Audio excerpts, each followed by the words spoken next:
A primeira coisa que você precisa saber é que alguns silêncios não são vazios. Eles estão cheios, repletos de algo antigo, algo que respira sem pulmões, que observa sem olhos. E quando uma criança de 12 anos acorda algo assim, o mundo não volta a ser o mesmo. Seu nome era Lyra. Não que isso importasse para alguém. Nomes são presentes dados por quem nos ama, e Lyra não tinha ninguém para pronunciar o seu com ternura. Ela era uma sombra entre sombras no orfanato de pedra cinza às margens da floresta de Vetros, aquela que os adultos evitavam mencionar, aquela cujos galhos pareciam garras contra o céu sempre nublado. Na noite em que tudo mudou, Lyra fugiu. Não pela primeira vez, mas pela última.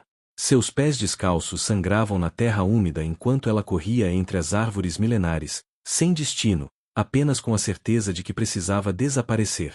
O mundo não a queria. Ela tinha aprendido isso cedo, nas risadas cruéis das outras crianças, no olhar vazio da diretora, no prato de comida sempre menor que os outros. Mas a floresta a recebeu de forma diferente. Como se a esperasse. E foi lá, no coração mais profundo de Vetros, onde as árvores cresciam tão densas que a luz do dia nunca tocava o chão, que Lyra encontrou as ruínas. Ou melhor, as ruínas a encontraram. Pilares de pedra negra emergiam da terra como costelas de um deus morto. Símbolos que ela não conseguia ler, mas que pareciam pulsar com um ritmo familiar, como um coração esquecido. Exausta, ferida, abandonada pelo mundo, Lyra desabou entre as pedras antigas e chorou.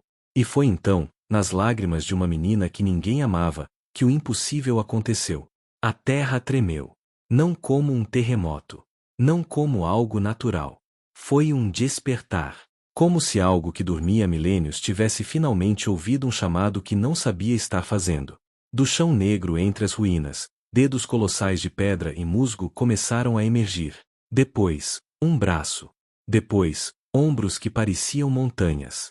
E finalmente, lentamente, terrivelmente, magnificamente, uma cabeça do tamanho de uma casa se ergueu contra o céu estrelado. Olhos feitos de cristais antigos se abriram pela primeira vez em eras incontáveis. E eles olharam para baixo.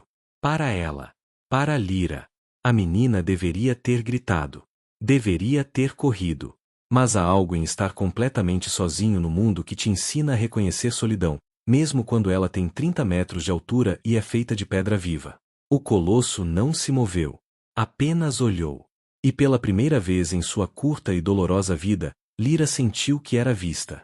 Se você quer descobrir por que este ser antigo despertou justamente para ela, e qual segredo liga uma menina rejeitada a um guardião esquecido, você precisa continuar comigo nesta jornada.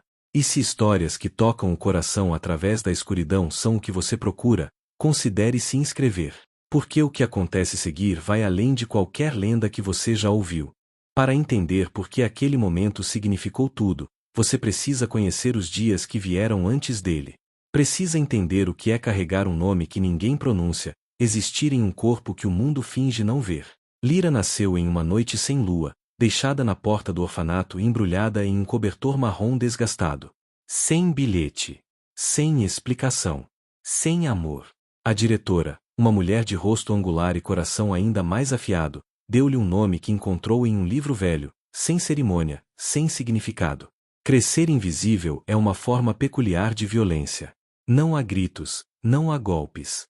Apenas ausência constante de reconhecimento. Lyra aprendeu cedo que sua presença não mudava o espaço. Quando ela entrava em um cômodo, ninguém olhava. Quando falava, o silêncio permanecia inalterado. Como se ela fosse feita de névoa, de algo que existe mas não marca. As outras crianças tinham suas crueldades infantis, apelidos maldosos, empurrões sorrateiros, risadas atrás das mãos. Mas para Lyra, reservaram algo pior, a indiferença absoluta. Ela era o fantasma vivo, a ausência personificada. Durante os jantares comunais, seu prato era o último a ser servido, muitas vezes esquecido. Durante as brincadeiras no pátio, ela era a última escolhida, ou simplesmente ignorada até que as equipes se formassem sem ela. À noite, no dormitório compartilhado com 12 outras meninas, Lyra ouvia sussurrantes conversas sobre famílias que viriam buscá-las. Fantasias, esperanças, sonhos tecidos com fios de desejo. Ela nunca participava. Havia aprendido que esperança é um luxo para quem tem razão para acreditar. Mas havia algo que a mantinha viva, um fio fino e teimoso de existência: a floresta. Através da janela rachada do dormitório, Lyra podia ver os contornos sombrios de Vetros no horizonte. E diferente de tudo no mundo humano, a floresta parecia olhar de volta. Seus galhos se moviam mesmo quando não havia vento. Suas sombras pareciam mais profundas, mais vivas, como se guardassem segredos que o tempo havia esquecido. Os adultos tinham suas histórias sobre Vetros. Diziam que era uma floresta amaldiçoada, onde exploradores desapareciam sem deixar rastros. Onde o tempo se movia de forma estranha, e onde coisas antigas, anteriores aos humanos, anteriores às palavras, ainda guardavam seus domínios. Proibiam as crianças de se aproximarem, mas suas proibições vinham carregadas de um medo genuíno que Lyra reconhecia. Medo é a linguagem dos que têm algo a perder. E Lyra não tinha nada. Então ela começou a escapar. Primeiro, apenas até as bordas da floresta, sentindo o ar mais frio, mais pesado, mais real do que qualquer coisa dentro dos muros do orfanato. Depois, mais fundo. E mais fundo ainda. Cada fuga era um pequeno suicídio, uma tentativa de se dissolver no que era maior e mais antigo que ela. Na última vez, na noite que mudaria tudo, ela não fugiu por rebeldia. Fugiu porque finalmente entendeu uma verdade simples e devastadora: ela não fazia diferença. Sua presença ou ausência não alterava nada. E se o mundo não mudava com ela, talvez fosse melhor não existir nele. Foi essa certeza, esse tipo particular de desespero tranquilo, que a levou às ruínas. Foi esse vazio em seu peito que ecoou através da terra antiga. E foi essa dor, pura, sem pretensões, completamente humana, que atravessou camadas de tempo e pedra para tocar algo que dormia. Porque há despertares que não vêm do barulho. Vêm do silêncio, do tipo de silêncio que grita em frequências que apenas a solidão consegue ouvir.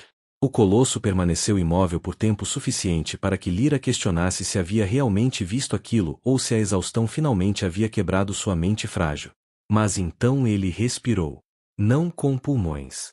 A respiração veio da própria terra, um suspiro profundo que fez as raízes das árvores milenares tremerem, que deslocou poeira que estava pousada há séculos, que carregou o cheiro de épocas mortas e esquecidas. Minerais antigos. Terra virgem. O perfume de quando o mundo era jovem. Lyra viu musgo crescendo nos ombros do colosso em tempo real, pequenas flores brancas que nunca haviam existido brotando entre as fissuras de sua pele de pedra. Ele não era construído, ele tinha crescido. Era parte da terra tanto quanto a terra era parte dele. Um guardião? Um deus menor? Ou algo anterior a essas categorias humanas? Os olhos de cristal focaram nela com uma intensidade que não era ameaçadora, mas absoluta. Era como ser vista por toda a extensão do tempo. Como se cada momento de sua curta vida, cada humilhação, cada noite chorando em silêncio, cada instante em que desejou não existir, estivesse sendo reconhecido, testemunhado. E então, algo extraordinário aconteceu. O colosso se moveu. Não rapidamente. Cada movimento era uma negociação com a gravidade, com o peso de milênios, com a própria inércia da eternidade. Seu braço, tão vasto que sua sombra cobriu Lyra completamente, se ergueu lentamente. Dedos do tamanho de árvores se estenderam, delicados apesar de seu tamanho impossível. Lyra deveria ter corrido. Cada instinto de sobrevivência gritava isso. Mas há um momento em que você está tão completamente quebrado que o medo deixa de ter utilidade. Quando você já se entregou, quando já aceitou o fim, o que mais pode te assustar? O dedo do colosso parou a centímetros dela. Não a tocou. Apenas ofereceu. Como uma pergunta sem palavras. Você confia? Você se atreve? Lyra estendeu sua mão minúscula, pálida, tremendo não de medo mas de algo que ela não sabia nomear. Esperança? Não. Esperança era muito luminosa, muito ingênua. Isso era mais escuro, mais profundo. Era o reconhecimento de que às vezes a salvação vem daquilo que deveria nos destruir. Quando seus dedos tocaram a pedra antiga, ela sentiu memórias. Não suas, dele. Do colosso. Visões fragmentadas de um mundo anterior. Ela viu civilizações que precederam qualquer registro histórico humano. Viu outros colossosi como ele, guardiões de lugares sagrados, protetores de equilíbrios que os humanos nunca compreenderam. Viu guerras não de exércitos, mas de forças primordiais. Viu o dia em que ele foi posto para dormir, não destruído, mas preservado. Esperando. Por quê? A pergunta se formou em sua mente. Por que despertar agora? Por que para mim? E a resposta veio não em palavras, mas em sensação. Ele tinha ouvido algo. Algo que ressoou através das camadas de tempo e pedra. Um chamado que não era de poder, não era de ambição ou conhecimento. Era de uma solidão tão profunda, tão completa, que ecoava dele próprio. Porque colossos não dormem voluntariamente. Eles são postos para dormir quando o mundo não precisa mais deles. Quando seus propósitos são esquecidos. Quando se tornam desnecessários, invisíveis. Ele conhecia esse tipo de dor, esse tipo de não existência.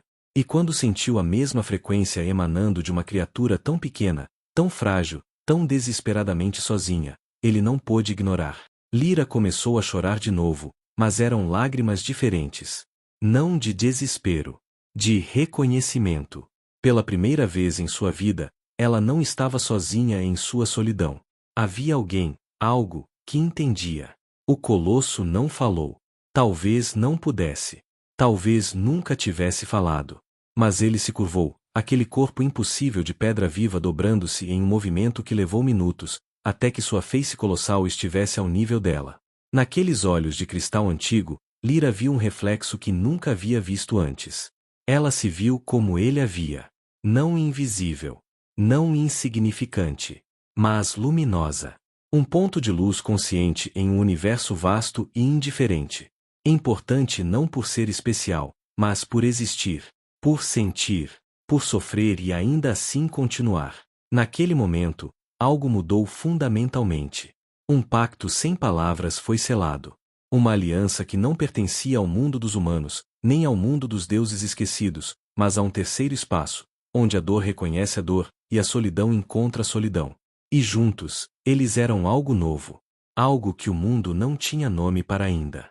Os primeiros dias após o despertar foram uma educação em silêncios eloquentes. O colosso não se moveu das ruínas. Lyra não retornou ao orfanato. Uma compreensão tácita se instalou entre eles. Ela tinha encontrado algo mais real do que qualquer estrutura humana poderia oferecer, e ele tinha encontrado um propósito depois de milênios de ausência. Lyra estabeleceu uma existência precária entre as pedras antigas. Bebia da nascente cristalina que surgia entre as raízes de uma árvore ancestral. Comia frutas silvestres que cresciam apenas naquela parte da floresta, pequenas e negras como contas de ônix, mas surpreendentemente doces. E observava. Aprendia. Começava a entender. O colosso não era inerte. Ele existia em um tempo diferente, onde cada movimento era um evento, cada gesto uma declaração. Durante o dia, enquanto o sol filtrado tentava penetrar o dossel espesso de vetros, ele permanecia quase estátua. Mas ao crepúsculo, quando as sombras se alongavam e o mundo entre a luz e a escuridão se tornava mais fino, ele se movia. Pequenos movimentos. Um dedo ajustando uma pedra. Uma leve inclinação da cabeça rastreando o voo de uma coruja. E, Lyra percebia, ele a protegia. Quando tempestades varriam a floresta com uma fúria primitiva, o colosso curvava seu corpo para formar um abrigo. Quando predadores noturnos se aproximavam, lobos imensos com pelagem da cor da meia-noite, eles sentiam a presença dele e recuavam, reconhecendo uma autoridade mais antiga que seus instintos. Mas era nos momentos de quietude absoluta que a verdadeira comunicação acontecia. Lyra começou a entender que o colosso não pensava em palavras. Ele pensava em sensações, em memórias de terra e pedra, em padrões que precediam a linguagem. E lentamente, como aprender uma segunda língua fluida e intuitiva, ela começou a compreendê-lo. Ele tinha um nome, ou algo que servia como não um som, mas uma sensação, como o peso de uma montanha, combinado com a paciência de uma pedra sendo moldada por água durante eras. Lyra não conseguia pronunciá-lo, então chamou de algo que cabia em sua boca, Oron. Oron tinha sido um guardião. Isso ela entendeu claramente. Guardião não de um tesouro ou de um rei, mas de um limiar. As ruínas onde ele dormia marcavam uma fronteira entre o mundo que os humanos conheciam e algo mais profundo, mais antigo, mais perigoso. Um lugar onde as leis que governavam a realidade eram sugestões, não absolutos. E ele tinha falhado. Ou pelo menos, acreditava ter falhado. As memórias que ele compartilhou com Lyra eram fragmentadas, mas a emoção era clara, culpa ancestral, o peso de uma responsabilidade não cumprida. Ele tinha sido posto para dormir não como punição, mas como preservação. Para aguardar um tempo em que seria necessário novamente. Por que agora? Lyra perguntou uma noite, sua voz pequena contra o vasto silêncio da floresta. Por que você acordou para mim? Oron virou sua cabeça colossal lentamente, aqueles olhos de cristal refletindo as estrelas. E então ele fez algo que a surpreendeu. Ele se abaixou, aquele movimento imensamente lento, e tocou o chão ao lado dela com um dedo. A terra reagiu. Não dramaticamente, mas sutilmente. Pequenas luzes começaram a aparecer, fungos bioluminescentes que Lyra não tinha notado antes, acordando com o toque dele. Eles formaram um padrão. Não aleatório. Intencional. Lyra viu várias pequenas luzes dispersas. Sozinhas. Isoladas. E então, uma por uma, elas começaram a se conectar. Fios tênues de luz unindo ponto a ponto, até que o que antes eram presenças solitárias se tornavam uma rede, uma constelação, algo maior. Nós estávamos perdidos, ela sussurrou, entendendo. Você no seu sono. Eu no meu abandono. E de alguma forma, nos encontramos. Oron não respondeu em palavras. Mas os cristais em seus olhos brilharam um pouco mais intensamente, e Lyra sentiu, realmente sentiu, uma onda de algo que só poderia ser descrito como afirmação profunda. Sim, exatamente isso. Mas havia mais. Ela podia sentir. Ele não acordou apenas por solidão. Havia um propósito ressurgindo nele, um chamado antigo que sua presença tinha reacendido. O limiar que ele guardava estava se tornando relevante novamente. Algo estava mudando no equilíbrio do mundo, algo que apenas um ser como ele poderia perceber. E Lyra, sem entender completamente, estava conectada a isso agora. Seu destino, que antes era simplesmente não ter nenhum, havia se entrelaçado com forças que moviam sob a superfície da realidade. Ela deveria ter sentido medo. Deveria ter reconhecido o perigo de estar vinculada a algo tão vasto e incompreensível. Mas quando você passou a vida inteira sendo nada, tornar-se parte de algo antigo e importante, mesmo que perigoso, é quase um alívio. Naquela noite, Lyra dormiu encostada no pé de Oron, aquela pedra antiga irradiando um calor lento e constante. E pela primeira vez desde que podia se lembrar, ela sonhou. Não pesadelos de rejeição e solidão, mas visões de lugares que nunca existiram no mundo humano. Palácios de pedra viva. Florestas que pensavam. Criaturas de forma impossível que se moviam entre os espaços do ser. Ela estava sendo ensinada. Preparada. Para o que, ainda não sabia. Mas pela primeira vez em sua vida curta e brutal, Lyra tinha algo que pensou nunca possuiria. Um futuro que valia a pena testemunhar. 3 semanas se passaram no mundo exterior, mas Lyra havia perdido a medida do tempo. Em Vetros, sob a sombra protetora de Oron, os dias não seguiam o ritmo humano. Eles fluíam como mel escuro, espessos e profundos, cada momento expandido em uma riqueza de percepção que ela nunca havia experimentado. Ela estava mudando. Não fisicamente, ainda era menina magra de 12 anos, com cabelos desgrenhados cor de terra e olhos muito grandes para seu rosto. Mas algo dentro dela estava se transformando, sendo refeito em um nível que não tinha linguagem. Oron a ensinava sem ensinar. Sua simples presença era uma educação.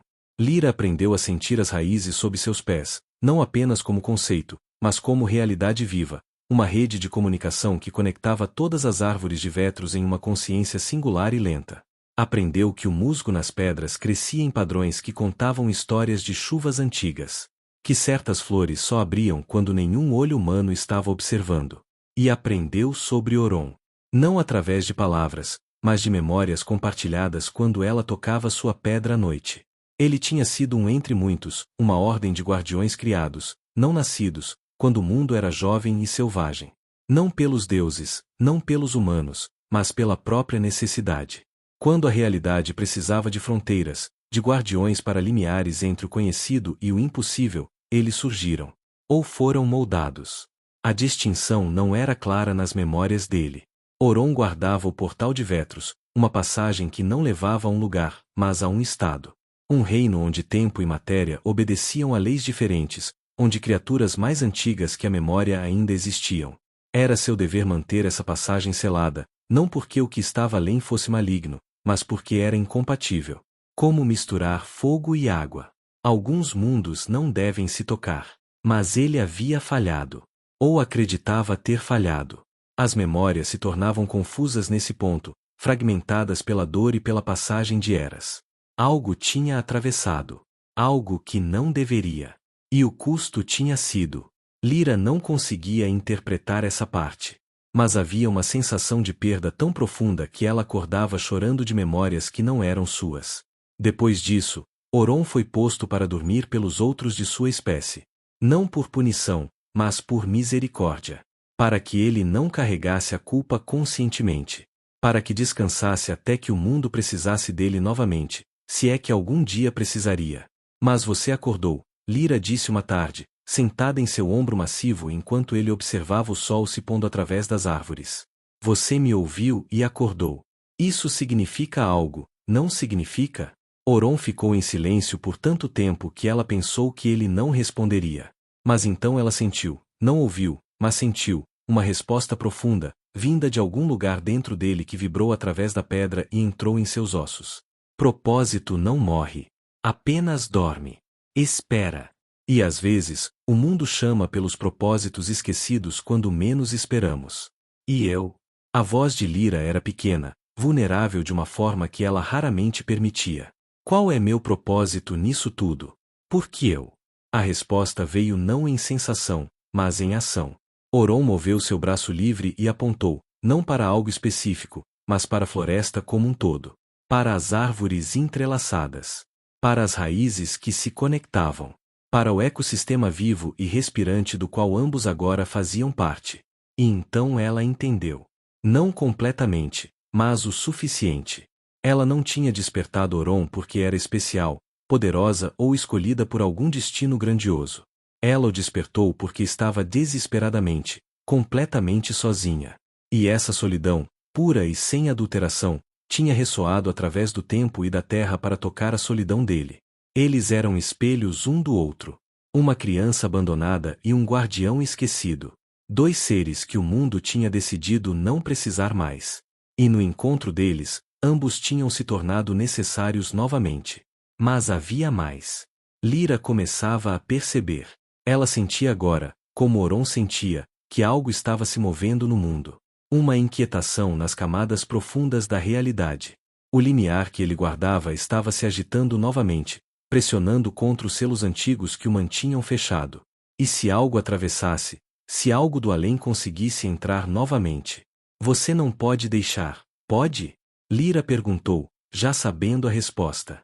Não pode me levar para longe daqui. Você está preso a este lugar, vinculado a ele. A tristeza que emanou de Oron era palpável. Sim, ele era o guardião. Não podia abandonar seu posto, não importava o quanto desejasse proteger a pequena criatura que tinha se tornado tão importante para ele. Mas Lyra percebeu algo que ele talvez não tivesse. Ela podia se mover. Ela era pequena, insignificante para os padrões do mundo, mas isso significava que poderia ir onde colossos não podiam. Poderia ver coisas que olhos de cristal eram grandes demais para perceber. Então eu sou seus olhos, ela disse, não como pergunta, mas como declaração. Seus pés no mundo que você não pode alcançar. Você me protege, e eu te ajudo a fazer o que você precisa fazer. A alegria que ela sentiu vindo dele era silenciosa, mas profunda como o centro da terra. Sim, exatamente isso. Uma parceria que nunca deveria existir, entre uma menina esquecida e um Deus menor acordado. Mas que, de alguma forma impossível, fazia sentido perfeito. Naquela noite, Lyra não dormiu contra Oron. Ela dormiu com ele, não fisicamente, mas em um nível mais profundo. Suas consciências se tocaram de forma que ela nunca havia experimentado com outro ser vivo. E nos sonhos compartilhados, ela viu o que ele via, o mundo não como superfície, mas como camadas. Não como momento presente, mas como continuidade de eras. Ela estava se tornando algo entre humana e outra coisa. Uma ponte. Uma mediadora. E embora não tivesse palavras para isso ainda, Lyra sabia que sua vida, aquela vida pequena e aparentemente sem valor, havia se tornado a dobradiça na qual destinos muito maiores girariam. Foi na 4ª semana que eles vieram. Não humanos, pelo menos, não exatamente. O que chegou às ruínas de Vetros era algo que tinha sido humano uma vez, mas que havia trocado sua humanidade por conhecimento, por poder, por acesso a lugares que mentes mortais não foram feitas para tocar. Lyra os viu primeiro. 3 figuras encapuzadas que se moviam entre as árvores com uma graça que era antinatural, como se seus pés não tocassem completamente o chão. Suas vestes eram da cor da cinza de ossos queimados, e onde pisavam, as plantas murchavam levemente, apenas o suficiente para notar. Ela estava coletando água da nascente quando os percebeu. Seu primeiro instinto foi correr de volta para Oron, mas algo a fez hesitar. Eles não a tinham visto ainda. E havia algo na forma como se moviam, deliberado, buscando algo específico, que a fez perceber. Eles não estavam aqui por acidente. Eles estavam procurando as ruínas. Procurando o portal. Procurando Oron. Lyra se moveu em silêncio, uma habilidade que anos de invisibilidade a tinham ensinado bem. Ela se posicionou atrás de uma árvore ancestral, tão perto das figuras que podia ouvir quando começaram a falar. Suas vozes eram estranhas, múltiplas e sobrepostas, como se várias pessoas falassem em uníssono levemente desincronizado. O guardião despertou, disse a figura central, claramente a líder. Depois de milênios. Os selos antigos registram sua consciência renovada. Impossível, respondeu outra, mais jovem no tom, se é que tal coisa poderia ser determinada naquelas vozes distorcidas. Os guardiões foram extintos. Dissolvidos nas guerras de ancoragem. Este lugar deveria estar vazio. Deveria, concordou a terceira, a voz carregada de algo que Lyra reconheceu como fome. Mas não está. E se um guardião desperto ainda preserva o limiar, precisamos removê-lo. O portal de Vetros não pode permanecer selado. Não quando estamos tão perto de compreender o que reside além. Lyra sentiu seu sangue gelar. Estas pessoas, se ainda podiam ser chamadas assim, queriam abrir o portal. Queriam desfazer exatamente o que Oron existia para proteger. A questão é como, disse a líder. Um colosso da era primordial não pode ser morto por meios convencionais. Sua essência está entrelaçada com o próprio lugar que guarda. Destrói-lo seria destruir o limiar, e isso nos serve ainda menos. Então o desancoramos, sugeriu a voz faminta. Quebramos sua ligação com o portal. Sem propósito, um guardião não pode se sustentar. Ele desmoronará em pedra inerte novamente, mas desta vez, sem possibilidade de despertar. E como você propõe fazer isso? Desafiou a mais jovem. Sua âncora é sua própria existência. É instintiva, não escolhida. Não pode ser simplesmente cortada. Silêncio pesado. E então a líder riu, um som que fez os pássaros nos galhos acima fugirem em pânico silencioso. Não, não pode. Mas pode ser transferida. Vinculada a algo mais fraco. Algo mortal. Algo que podemos facilmente destruir. O coração de Lyra parou. Eles estavam falando dela. Tinham que estar. Se havia uma conexão entre ela e Oron agora, e ela sabia que havia, podia sentir nos ossos, então estes seres podiam usar isso. Transferir o vínculo dele do portal para ela. E então, precisamos encontrar o catalisador do despertar, continuou a líder. Algo ou alguém forneceu a energia inicial para quebrar o sono milenar. Encontre essa fonte, e teremos nossa alavanca. Lyra não esperou para ouvir mais. Ela correu, seus pés descalços silenciosos na terra macia, de volta para as ruínas. Seu coração batia tão forte que pensou que explodiria. Quando chegou à clareira onde Oron permanecia, ela viu que ele já sabia. Seus olhos de cristal estavam fixos na direção de onde ela havia vindo, seu corpo inteiro tenso de uma forma que ela nunca havia visto antes. Eles sabem, Lyra ofegou, subindo rapidamente pelas pedras para ficar mais perto de sua face. Eles sabem que você acordou. E querem usar nossa conexão contra você. Para abrir o portal. A resposta de Oron veio em ondas de emoção complexa, raiva antiga, medo profundo, mas acima de tudo, uma determinação férrea. Ele tinha falhado uma vez. Permitido que algo cruzasse o limiar. Isso não aconteceria novamente. Não importava o custo. Mas Lyra sentiu outra coisa nas emoções dele. Algo que a fez entender a profundidade do que tinham encontrado um no outro. Ele estava disposto a lutar, disposto a se manter, mas não estava disposto a sacrificá-la. Mesmo que isso significasse seu próprio desmoronamento, ele não permitiria que ela fosse usada e destruída. Não, Lyra disse firmemente, suas mãos pequenas pressionadas contra a pedra fria de seu rosto. Não vamos deixar que escolham. Vamos encontrar outro caminho. Juntos. Foi então que as 3 figuras encapuzadas emergiram da linha de árvores, entrando na clareira das ruínas com a confiança de quem sabe que tem poder. Eles pararam quando viram Oron, realmente viram, pela primeira vez, a magnitude do que tinham vindo enfrentar. E então seus olhos se fixaram em Lyra, tão pequena contra o colosso, e sorrisos se formaram sob aqueles capuzes sombrios. Ah, disse a líder, sua voz ecoando de forma antinatural. O catalisador se revela. Uma criança. Que poético e conveniente. Lyra sentiu Oron se mover na frente dela instintivamente, um gesto protetor tão humano vindo de algo tão vasto que quase quebrou seu coração. Mas ela sabia, ambos sabiam, que isso era apenas o começo. A ameaça que tinham esperado vagamente, que sentiam se aproximando, havia finalmente chegado. E o mundo, tão cuidadosamente equilibrado, estava prestes a se inclinar em direção ao caos. O confronto que se seguiu não foi de violência, mas de vontades. As 3 figuras não atacaram fisicamente, não imediatamente. Em vez disso, começaram a tecer algo no ar. Palavras em línguas que precediam qualquer idioma humano moderno. Símbolos que se formavam na própria atmosfera, brilhando com luz que não deveria existir, ultravioleta profundo, infravermelha pulsante, cores que não tinham nome. Oron respondeu da única forma que podia. Ele se ergueu. Pela primeira vez desde que Lyra o conhecera, ele se levantou completamente. O som era como montanhas se movendo, como a terra se rearranjando. Pedras que não eram pedras, músculos que não eram músculos, uma existência que transcendia a anatomia. Ele tinha facilmente 40 metros de altura quando totalmente ereto, uma presença tão vasta que alterava a própria percepção do espaço ao redor.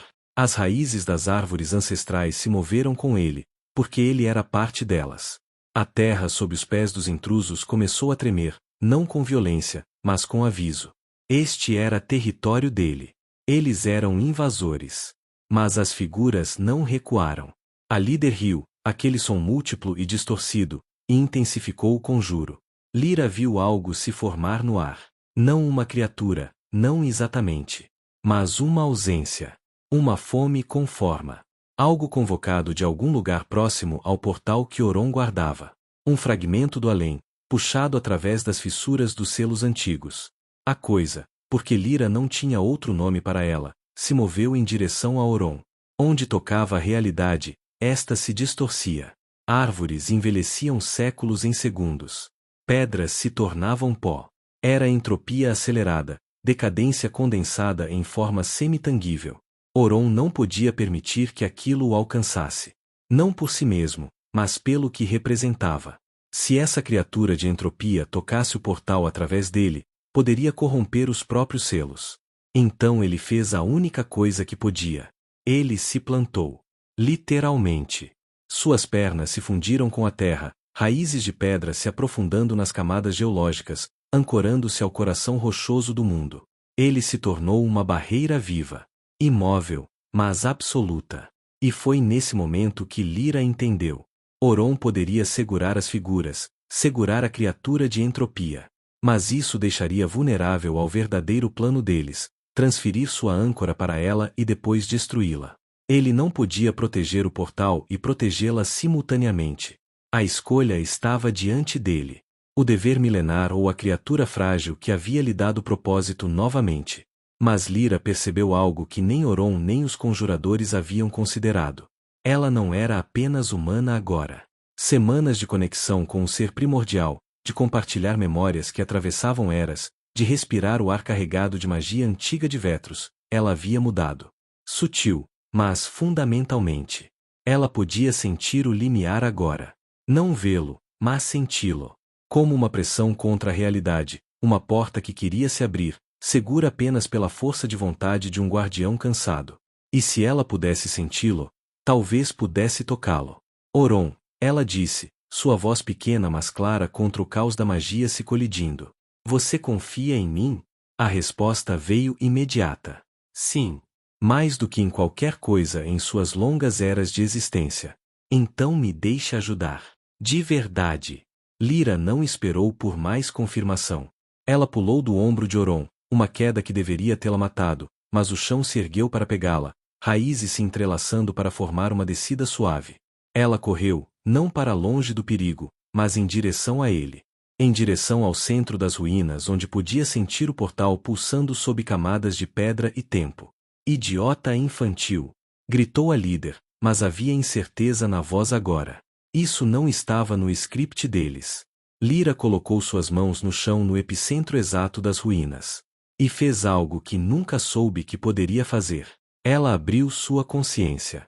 Completamente. Sem defesas, sem proteções. Deixou que tudo que Oron havia compartilhado com ela, cada memória, cada fragmento de conhecimento antigo, fluísse através dela. E o portal respondeu. Não se abrindo, mas reconhecendo. Havia algo nela agora, algo que carregava a essência de um guardião. Ela não era Oron, mas estava conectada a ele de uma forma que os selos antigos reconheciam como legítima. As figuras encapuzadas perceberam tarde demais o que ela estava fazendo. A mais jovem deu um passo frente, mas Oron, mesmo ancorado, moveu seu braço. Um golpe que não mataria, mas que lançou a figura metros para trás, sua concentração quebrada. Lyra sentiu o poder do portal correndo através dela. Não era magia no sentido que os conjuradores usavam. Era algo mais fundamental. Era a própria diferença de potencial entre mundos, a pressão de realidades querendo se equalizar. E ela estava, por um momento impossível, no meio disso. Ela não tentou controlá-lo. Isso teria sido fatal. Em vez disso, ela o direcionou. Não para fora, mas para dentro. De volta através de Oron, reforçando sua ancoragem, renovando selos que o tempo havia desgastado. A dor foi incompreensível. Como ser queimada e congelada simultaneamente, como ter cada átomo de seu ser reescrito. Lyra gritou, um som que ecoou através de vetros e fez as criaturas mais antigas da floresta se esconderem em terror instintivo. Mas ela não soltou. Não podia. Porque naquele momento de agonia transcendente, ela entendeu seu verdadeiro propósito. Ela não era apenas companhia para um guardião solitário. Ela era a ponte. A mediadora entre o antigo e o novo. A prova de que mesmo em um mundo que havia esquecido a magia primordial, ainda havia aqueles que podiam tocá-la. A luz que emanou das ruínas foi vista a quilômetros de distância. No orfanato, a diretora olhou pela janela em direção a Vetros com uma expressão de terror supersticioso. Na cidade mais próxima, pessoas pararam nas ruas, olhando para o horizonte onde a floresta proibida brilhava com luz que não pertencia a nenhum fogo conhecido. E nas ruínas, quando a luz finalmente se dissipou, as 3 figuras encapuzadas tinham desaparecido, não destruídas, mas expulsas, suas conexões com aquele lugar severas pela renovação dos selos. A criatura de entropia havia se dissolvido, incapaz de existir perto de uma ancoragem tão fortemente renovada. Oron permaneceu, mas diferente. Seus cristais brilhavam mais intensamente. As fissuras em sua pedra tinham se fechado. Ele parecia, não jovem, porque ele nunca havia sido jovem, mas renovado. E Lyra. Lyra estava deitada no centro das ruínas, inconsciente, mas viva. E quando ela respirava, pequenas flores brotavam onde seu hálito tocava o chão. Quando seu coração batia, podia-se sentir um eco na própria terra. Ela não era mais apenas humana. Mas também não era o que aquelas figuras haviam tentado criar. Ela era algo novo. Algo que o mundo não havia visto desde que os primeiros guardiões foram moldados na aurora do tempo. Ela era a guardião criança. A ponte entre eras. E quando finalmente acordasse, nada seria como antes. Lyra acordou 3 dias depois. Pelo menos, foi o que Oron tentou comunicar, embora tempo fosse um conceito cada vez mais fluido para ela agora. Ela abriu os olhos para encontrar o céu de Vetros, não o dossel espesso de árvores que normalmente bloqueava a visão, mas o próprio céu. As árvores haviam se curvado para trás, criando um círculo perfeito de visibilidade acima dela. Como se a própria floresta quisesse dar-lhe espaço para respirar. Ela se sentou lentamente. Seu corpo doía, mas era uma dor distante, como memória de dor em vez da coisa em si. Ela olhou para suas mãos e viu que eram as mesmas, pequenas, pálidas, ainda com cicatrizes de anos de negligência. Mas havia algo diferente. Quando ela concentrava, podia ver fios tênues de luz correndo sob sua pele. Não veias, mas algo mais. Conexões. Raízes. Oron estava ao lado dela, aquela presença vasta e reconfortante. Quando seus olhos se encontraram, não houve necessidade de palavras. Ele sabia que ela estava bem. E ela sabia que ele estava completo novamente. Mas havia também conhecimento. Nos 3 dias que ela esteve inconsciente, Oron havia compartilhado tudo. Não apenas memórias fragmentadas, mas a história completa. Ela sabia agora sobre a primeira incursão, séculos atrás, quando algo havia cruzado o portal. Uma única entidade que não deveria existir neste lado da realidade. Oron havia conseguido conter a maior parte do dano, mas não antes que aquela criatura plantasse sementes. Literais e metafóricas. Aquelas sementes haviam crescido em segredo por gerações, transformando pessoas, mudando-as, criando cultos de indivíduos obcecados em abrir o portal permanentemente, em trazer tudo do outro lado para cá. As 3 figuras que tinham vindo eram apenas agentes, soldados de uma guerra muito mais antiga. E agora, Lyra fazia parte dessa guerra. Não por escolha, exatamente, mas por necessidade. Por transformação irreversível. O que eu sou agora? Ela perguntou em voz alta, sua voz rouca por desuso. A resposta de Oron veio em sensações e imagens. Ela era um híbrido. Uma guardiã nascida em vez de moldada. Frágil comparada a ele, certamente. Mortal ainda. Mas conectada aos limiares de formas que até mesmo os guardiões antigos não estavam. Ela podia senti-los agora, não apenas este, mas outros. Espalhados pelo mundo. Alguns ainda guardados, outros abandonados, alguns já violados. Ela era a ponte entre o mundo esquecido da magia primordial e o presente que havia tentado apagar toda a memória disso. E em um tempo onde os selos antigos estavam falhando, onde cultos cresciam na escuridão, onde o equilíbrio estava perigosamente próximo de se romper, ela era necessária. Mas eu sou apenas uma menina, Lyra sussurrou. Não em desespero, mas em simples reconhecimento. Como posso? Oron a interrompeu colocando delicadamente um dedo ao lado dela. E nas imagens que compartilhou, ela viu.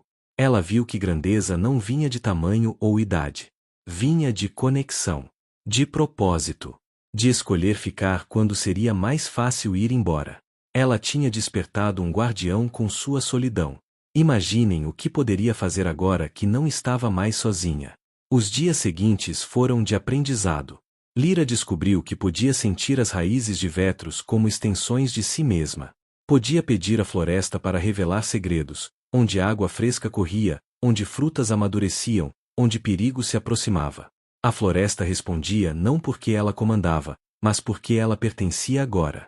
Ela também descobriu que não podia se afastar muito de Oron. Não porque ele aprendia, mas porque sua transformação estava ancorada nele. Ela era um guardião secundário, uma extensão do primário. Onde ele não podia ir, ela seria seus olhos e mãos.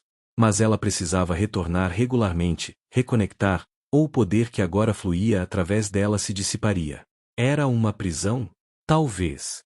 Mas para alguém que nunca havia tido um lar, ser vinculada a um lugar parecia mais como bênção do que maldição. Uma semana após o confronto, Lyra fez uma jornada. Não longa, apenas até as bordas de Vetros.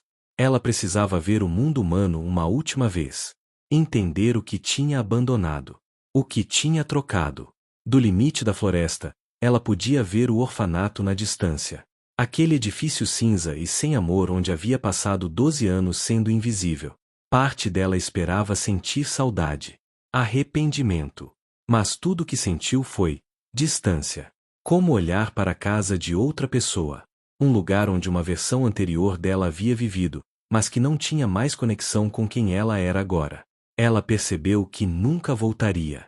Não por incapacidade, mas por escolha. O mundo dos humanos, com suas crueldades pequenas, suas hierarquias mesquinhas, seus horizontes limitados, não tinha mais lugar para ela. E ela não tinha mais lugar nele. Mas isso não era tristeza. Era libertação. Quando retornou às ruínas, Oron estava esperando. E pela primeira vez desde que o conhecera, ela sentiu algo novo vindo dele. Não exatamente alegria, ele era velho demais e havia sofrido demais para emoções tão simples. Mas contentamento, completude, propósito cumprido. Eles tinham se salvado mutuamente. Dois seres que o mundo havia descartado, que existiram em solidões paralelas, tinham se encontrado através do impossível. E nesse encontro, ambos tinham se tornado mais do que eram. Mais do que poderiam ter sido sozinhos. Lyra se sentou em seu lugar favorito, um nicho natural no ombro de Oron onde ela cabia perfeitamente. O sol estava se pondo através do dossel de Vetros, pintando tudo em tons de âmbar e violeta profundo. Ela fechou os olhos e sentiu as raízes sob a terra, o pulso lento da floresta, a presença sólida e eterna de Oron. E sentiu também os outros limiares. Distantes, mas perceptíveis. Lugares onde a realidade era fina, onde outros guardiões tinham existido uma vez ou talvez ainda existissem, dormindo, esperando. Lugares onde o equilíbrio estava ameaçado. Sua jornada não estava completa. Na verdade, apenas começando. Havia cultos a confrontar, selos a reforçar, mistérios a desvendar sobre o que realmente tinha atravessado o portal séculos atrás. Haveria perigo. Haveria dor. Haveria momentos onde ela questionaria se tinha feito a escolha certa. Mas haveria também propósito. Conexão. Pertencimento. As coisas que toda alma humana anseia e que ela havia encontrado de uma forma que transcendia a humanidade. Você acha que há outras como eu? Lyra perguntou suavemente. Outras crianças perdidas que poderiam despertar os guardiões adormecidos? Oron não respondeu imediatamente. Mas quando fez, a sensação foi inequívoca. Talvez. O mundo era vasto. A solidão, universal. E os guardiões eram muitos, espalhados por lugares esquecidos. Se a dor de uma menina tinha sido suficiente para despertar quem sabia quantos outros poderiam acordar? Lyra sorriu pela primeira vez em muito tempo. Um sorriso genuíno, não de felicidade fácil, mas de reconhecimento profundo. Ela tinha encontrado seu lugar no mundo. E talvez, apenas talvez, pudesse ajudar outros a encontrarem os deles. A noite caiu completamente sobre Vetros. Estrelas apareceram através da abertura que as árvores mantinham sobre as ruínas. E em algum lugar, bem abaixo da terra, além das camadas de pedra e tempo, o portal pulsava. Selado, mas não silencioso. Vivo, mas contido. E Lyra, a menina que acordou um gigante, a guardião criança que o mundo não sabia que precisava, fechou os olhos e adormeceu. Não em pesadelo e abandono como tantas noites antes, mas em paz profunda e vigilante. Porque ela tinha finalmente encontrado o que toda criatura solitária busca, alguém que a conhecia, que entendia que valor não vem de ser perfeito ou poderoso, mas de simplesmente ser, totalmente e sem desculpas. E em um mundo que cada vez mais esquecia seus mistérios, que pavimentava sobre seus lugares sagrados, que ria das velhas histórias de deuses e monstros, ela era a lembrança viva de que algumas magias nunca morrem. Elas apenas esperam. Pacientes como pedra. Até que alguém, sozinho e desesperado, chame por elas na escuridão. E então, finalmente, elas respondem. Fim do capítulo 1. Mas as raízes de Vetros se estendem mais fundo do que qualquer um imagina. E os segredos que Lyra e Oron descobriram são apenas o começo de uma verdade muito mais vasta. Há outras florestas. Outros limiares. Outros guardiões dormindo sob a terra. E em algum lugar, longe dali, uma segunda criança está prestes a encontrar ruínas que não deveria existir.